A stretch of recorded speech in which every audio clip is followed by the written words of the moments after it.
এখন দুইটি গুরুত্বপূর্ণ বিষয় নিয়ে আপনাদের সামনে কথা বলতে চাই।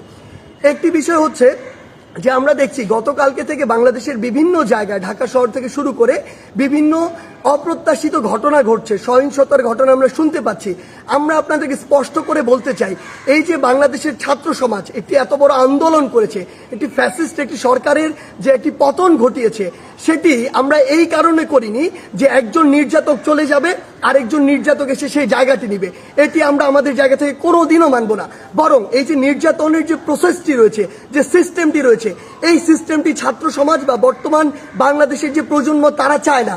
সেই নির্যাতনের সিস্টেমটি চেঞ্জ করার জন্য আমরা আমাদের এই আন্দোলনটি করেছি, এই অভ্যুত্থানটি ঘটিয়েছি পুরো বাংলাদেশের মানুষকে নিয়ে। সেই জায়গা থেকে বিভিন্ন রাজনৈতিক মতাদর্শ, সে বিরোধী মতাদর্শ হতে পারে কিংবা বিভিন্ন যে রাজনৈতিক মতাদর্শে যা ছাত্র সংগঠন বিভিন্ন রয়েছে, তাদের কথা বিভিন্নভাবে শোনা যাচ্ছে যে তারা প্রতিহিংসার বশবর্তী হয়ে এই বিভিন্ন ভাঙচুরগুলো চালাচ্ছে। আমরা স্পষ্ট করে বলে দিতে চাই, এই বাংলাদেশে এরকম যদি অন্যায় বা অপরাধ যেগুলো হচ্ছে এগুলোর অবশ্যই প্রত্যেকটির বিচার হবে।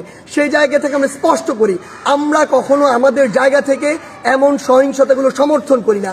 একটি দল 15-16 বছর ধরে বাংলাদেশে এই একটি রেজিম চালিয়েছে, একটি যে স্বৈরাচারী ব্যবস্থা চালিয়েছে, আবার কেউ এসে যদি এটি চালায় তাহলে আসলে পরিবর্তনটা হলো কি, লাভটি হলো কি? আমাদের প্রত্যাশার সাথে এটা কোনোদিন প্রাসঙ্গিক হয়? কখনো হয় না। তাই আমাদেরকে এটা আমাদের কাজের মাধ্যমে প্রকাশ করতে হবে যে আমরা যে বাংলাদেশের স্বপ্ন দেখি সেটি আসলে আমরা সত্যি করতে চাই। আরেকটি স্পষ্ট করে কথা বলতে চাই, সেটি হচ্ছে যে আমাদের যে সংখ্যালঘু ভাই বোনেরা রয়েছে, তাদের বিভিন্ন ধর্মীয় উপাসনালয় রয়েছে, সেগুলোতে অনেকেই চক্রান্ত করে আঘাত করার চেষ্টা করছে, অনেকে প্রোপাগান্ডা ছড়াচ্ছে, যা হচ্ছে না তাও বলছে। সেই জায়গা থেকে আমাদের সকলকে, সকল ধর্মের বর্ণের সকলকে এই দায়িত্ব নিতে হবে যে আমাদের যে ভাই বোনেরা এটি শিকার হচ্ছে তাদেরকে আমাদের প্রোটেক্ট করতে হবে।